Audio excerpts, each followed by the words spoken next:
Previously on Just Add Science, if I had a magic cookbook, I probably would throw some crazy ingredients in there and we would go back in time and review the water cycle.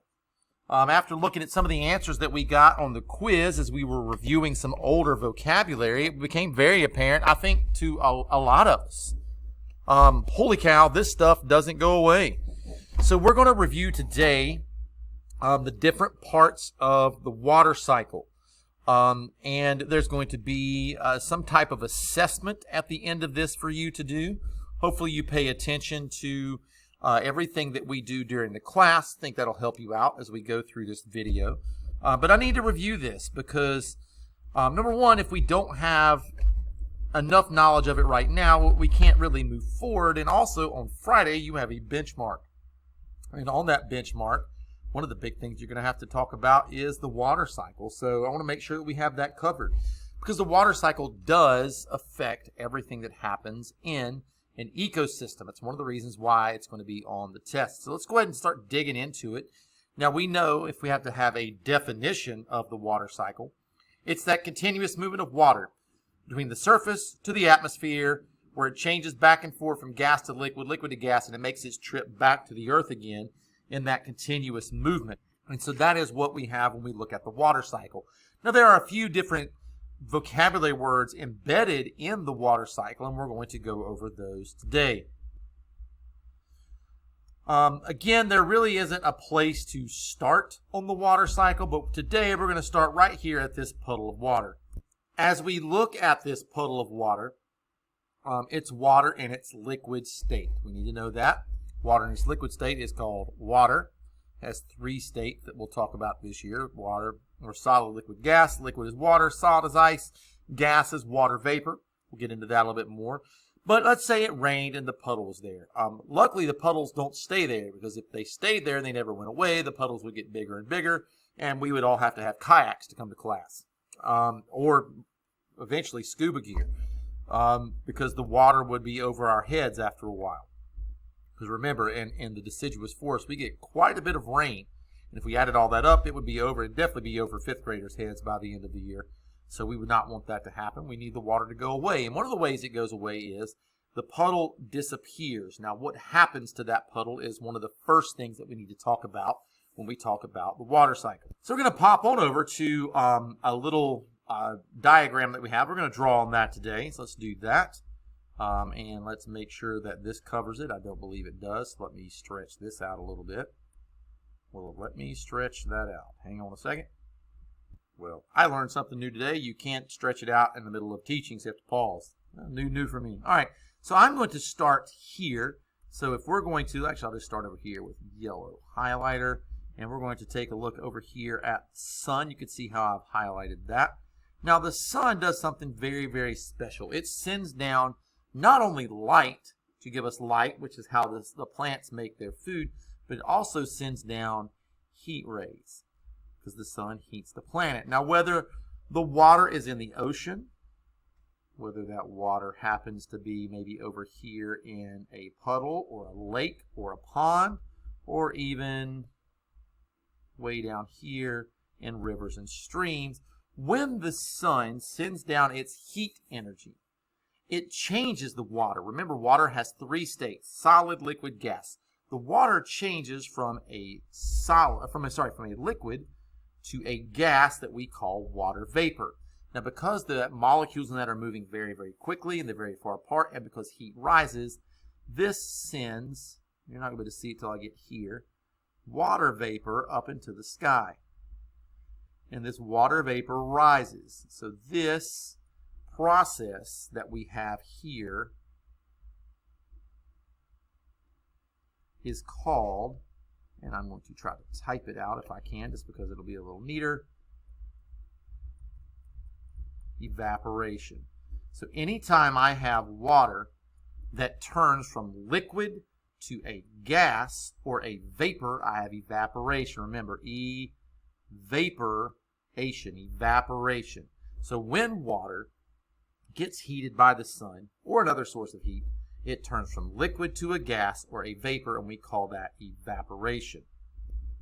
So what makes the puddle disappear?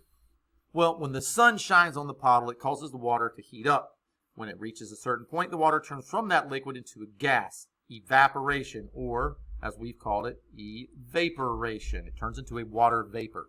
Again, the sun is the major source of energy of the water cycle. It's what gets things going and keeps it going. If it weren't for evaporation, the rest of the processes could not happen.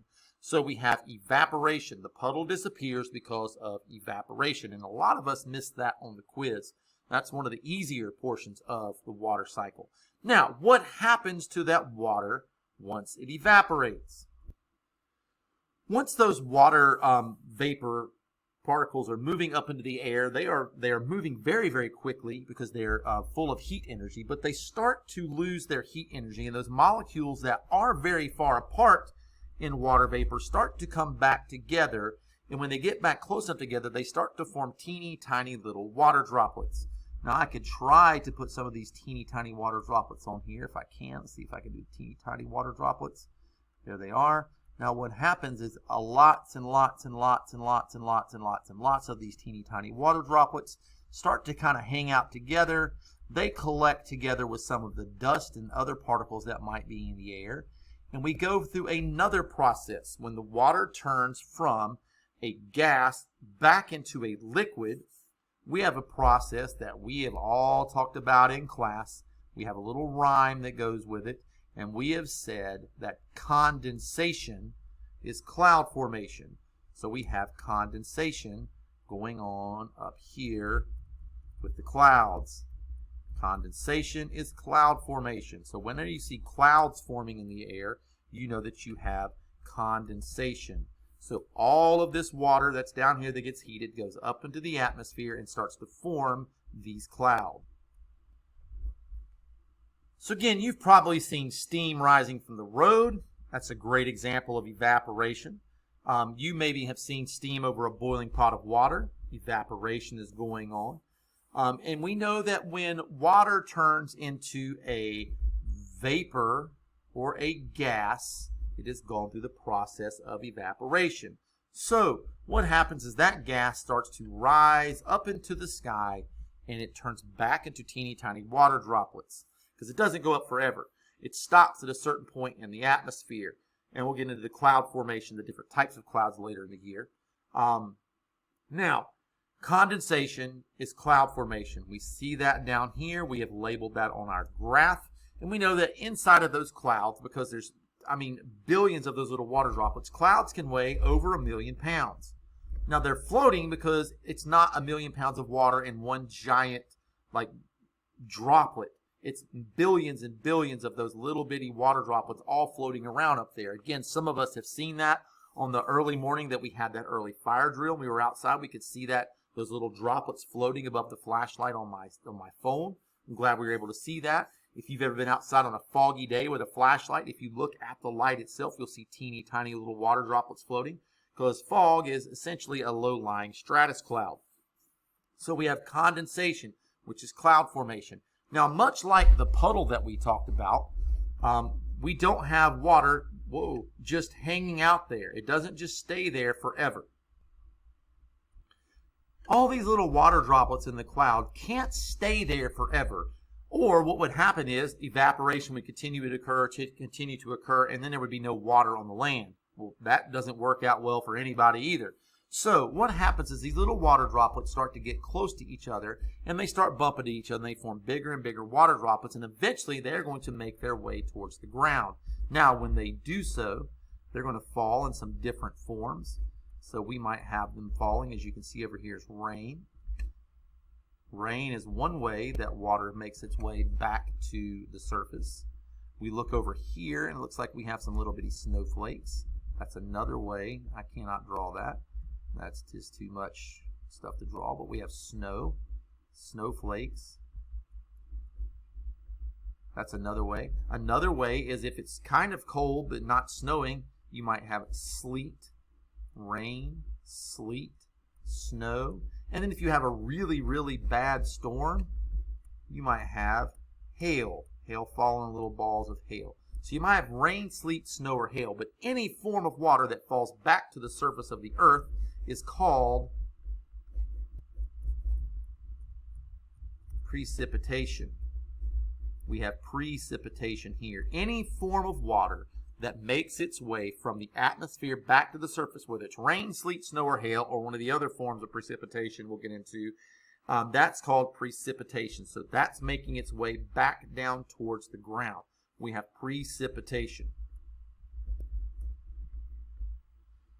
Again, you've seen condensation on the mirrors in your bathroom before, and that's because the hot water that comes out of the faucet in your bathtub or your shower, some of that actually turns the water into a gas, and it evaporates. But when it gets close to the mirror, it gets cooled off again, much like it does in the atmosphere, and it condensates, making these teeny tiny little water droplets. Now, these water droplets start to get bigger and bigger, and they roll down the mirror, and that is what we would consider precipitation.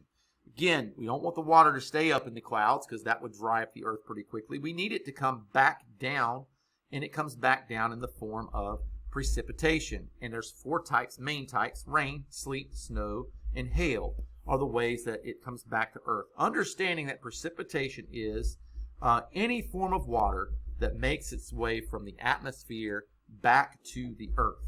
Now, as I look at this, I might realize that I kind of have this really neat cycle thing going on here, water cycle, you know. And so what you might have is evaporation, condensation, and then precipitation coming back down, and there's this beautiful little water cycle. But there is one other thing that we kind of left out. We're going to talk about it really quickly. That sun is not only heating up the water, but it's sending, whoa, not blue heat waves, Mr. B. It's also sending heat waves to the plant. Now, plants, much like us, when they get hot, they, quote unquote, sweat. But we don't say that plants sweat because that's not technically true as what they do. But they do release water from their leaves. And that water sits on their leaves and gets warm and goes away. But we call the escape of that, and let me make that a little bit darker if I can.